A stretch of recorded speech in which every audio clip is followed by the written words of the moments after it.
Hello viewers, MDS TV এটা নতুন খণ্ডলৈ পুনৰবাৰ আপোনালোকক স্বাগতম জনাইছো। আজি ভিডিঅ'টোত মই লৈ আহিছো দৈৰ লগত বাহু মাছৰ ৰেচিপি। এইদৰে আপোনালোকে যিকোনো ডাঙৰ মাছৰ লগতে বনাই খাব পাৰে, তেতিয়াও বহুত টেষ্টি হয় খাবলৈ। আৰু লগতে এই ৰেচিপিটো বনাবলৈ বহুত ইজি হয়, গতিকে আপোনালোক সকলোৱে এবাৰ নিশ্চয় ট্ৰাই কৰিব ৰেচিপিটো আৰু জনাবলৈ মোক নাপাহৰিব কেনেকুৱা পালে খাই। তেন্তে আৰু দেৰি নকৰি ভিডিঅ'টো আৰম্ভ কৰোঁ আহক।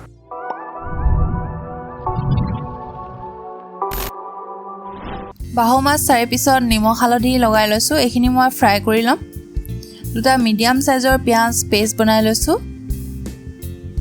অলপমান কাজু লৈছো। 2 চামুচমান দৈ লৈছো। আদা নহৰু পেষ্ট বনাই লৈছো।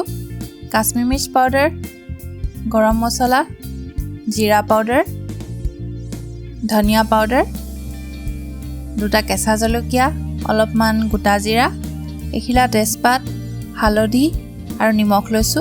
আৰু বনাবৰ কাৰণে মই মিঠাতেল ইউজ কৰিম। প্ৰথমে মিঠাতেলত মাছ কিপিচ ফ্ৰাই কৰি লৈছো। মাছ কিপিচ সম্পূৰ্ণ ফ্ৰাই নকৰিলেও হৈ যায়, হাফ ফ্ৰাই কৰিলেও হৈ যায়, আপোনালোকৰ নিজৰ পচন্দৰ ওপৰত কথা। এতিয়া মই একেখিনি তেলতে গোটা জিৰা আৰু তেজপাত খিলা দি লম। গোটা জিৰাখিনি অলপমান ফুটিব দিছো তেলত।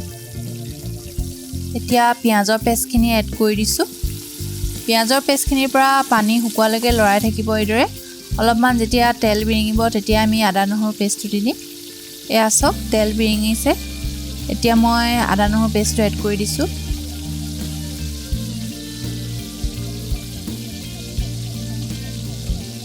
ইয়াৰ লগতে আমি যিমানখিনি গুড়ি মছলা আছিলে গোটেইবোৰ এতিয়া এড কৰি দিছো লগতে।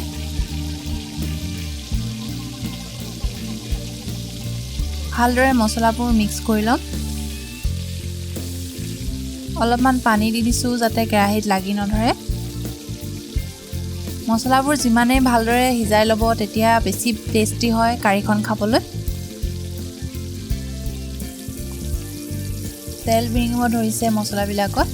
এতিয়া অলপমান মই নিমখ এড কৰি দিছো।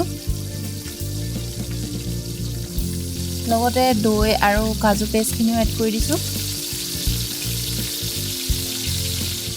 এইখিনিও ভালদৰে মছলাৰ লগত উতল আহিবলৈ দিম।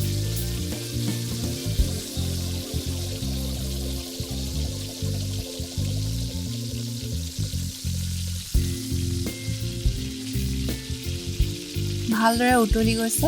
অলপমান চেনি এড কৰি দিছো। চেনিটো মই আচলতে দেখুৱা নহ'ল ইনগ্ৰেডিয়েণ্টখিনিৰ লগত। এইটো অপচনেল হয়, দৈটো যদি অলপ টেঙা হয় তেতিয়া এড কৰি দিব পাৰে। এতিয়া কেঁচা জলকীয়া দুটা কাটি দি দিছো। লগতে আৰু অলপ পানী দি দিছো যাতে গ্ৰেভিটো বেছি ডাঠ হৈ লাগি নধৰে। এতিয়া মাছ কিপিচ দি দিছো।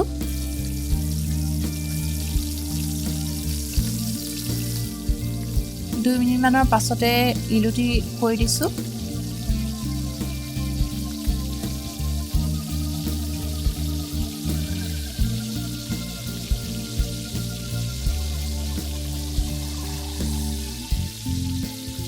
ঢাকন লগাই দিছো।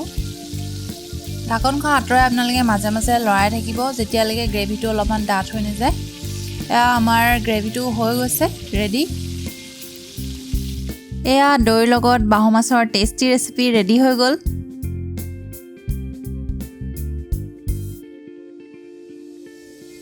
দৰ্শকসকল, আশা কৰিছো যে ৰেচিপিটো চাই আপোনালোকে ভাল পালে।